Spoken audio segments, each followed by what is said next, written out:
ہم پر ایک قرض ہے. آج ہم اس قرض کو ادا کرنے کے لیے یہاں پر حاضر ہوئے ہیں.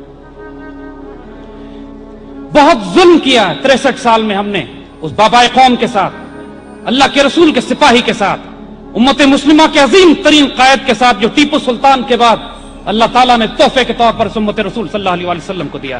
ہم 63 سال اس پر جھوٹ لگاتے آئے, ہم 63 سال اس کی بے حرمتی کرتے آئے, اس کے دین پر حملہ کیا, اس کے ایمان پر حملہ کیا, اس کے کردار پر حملہ کیا کہ وہ لادین تھا, وہ سیکولر تھا, وہ پاکستان میں سیکولر ریاست چاہتا تھا, اس کا اللہ رسول سے کوئی واسطہ نہیں تھا.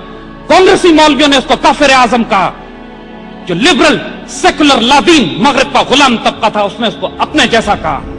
ہم نے تاریخ کو اس طرح مسخ کیا کہ جن بزرگوں نے پاکستان کی تعمیر کی, ان کے نام ہم نے تاریخ کی کتابوں سے مٹا دیے. پیر جماعت علی شاہ قائد اعظم کے بارے میں فرماتے ہیں واللہ اللہ کا ولی. امیر ملت سے لوگوں نے سوال کیا, یہ تو گورا انگریز نظر آتا ہے, انگریزی بولتا ہے, اردو بھی نہیں جانتا. امیر ملت نے فرمایا تم رازوں کو نہیں جانتے, یہ ہمارا کام کر رہا ہے, یہ ہماری ڈیوٹی پہ, اللہ کے رسول کی ڈیوٹی پہ. قائد اعظم کو ایک قرآن پاک کا تحفہ بھیجا, اس کے ساتھ ایک جائے نماز بھیجا, اس کے ساتھ ایک تسبیح بھیجی.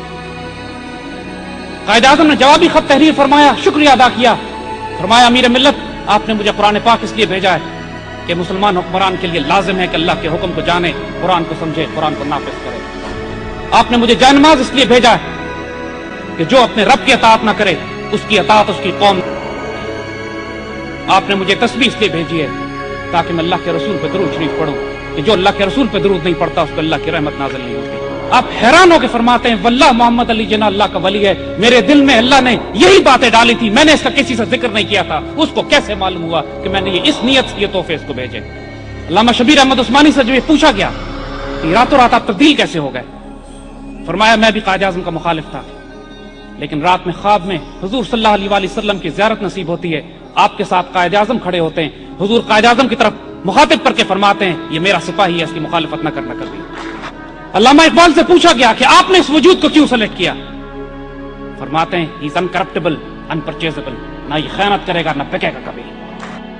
یہی محمد علی جناح جب 1920 کی دہائی میں شادی کرتے ہیں تو اپنی بیوی کو لے کے مالابار ہلز جاتے ہیں اور صرف اپنے گھر کے غسل خانوں کی تعمیر پر 50,000 روپیہ اس وقت کا خرچ کرتے ہیں. لیکن جب محمد علی جناح سے قائد اعظم بنتے ہیں, اس مملکت خداداد, اس مدینہ ثانی, اس پاکستان کے گورنر جنرل بنتے ہیں, اس وقت ان کے ڈاکٹر 1.5 روپے کا موزہ آپ کو پیش کرتے ہیں. آپ یہ کہہ کر رد کر دیتے ہیں کہ غریب ملک کے, مسلمان ملک کے سربراہ کو زیب نہیں دیتا کہ اتنا مہنگا موزہ پہنے. وہ نرم دم گفتگو, وہ گرم دم جستجو, وہ رزم ہو یا بزم ہو, وہ پاک دل وہ پاک باز. اس سے انگریز سفیر کہتا ہے کہ بادشاہ کا بھائی آ رہا ہے پاکستان, آپ اس کو ریسیو کرنے ایئرپورٹ جائیں, پاکستان کی بڑی عزت ہوگی. قائد اعظم جلال میں آ جاتے ہیں, کہتے ہیں میں ایئرپورٹ جاؤں گا بادشاہ کے بھائی کو ریسیو کرنے کے لیے, لیکن میری ایک شرط سن لو, جب میرا بھائی انگلینڈ جائے گا تو انگلینڈ کا بادشاہ اس کو ریسیو کرے گا.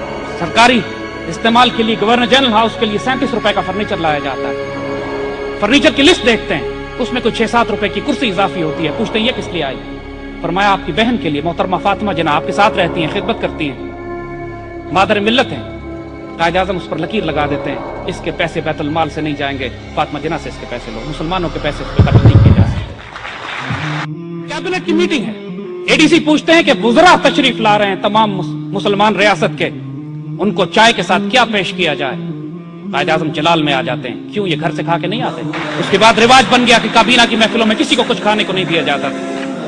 1940 کے جلسے کے بعد اسی لاہور میں جب تکمیل پاکستان کا جلسہ کیا جاتا ہے, قائد اعظم سب سے پہلے علامہ اقبال رحمۃ اللہ علیہ کے مقام پر پہنچتے ہیں اور اپنے سیکرٹری مطلوب الحسن سید صاحب کو مخاطب کر کے کہتے ہیں کہ آج علامہ اقبال کتنے خوش ہوتے کہ میں نے وہی سب کچھ کیا جس کا آپ نے مجھے حکم دیا.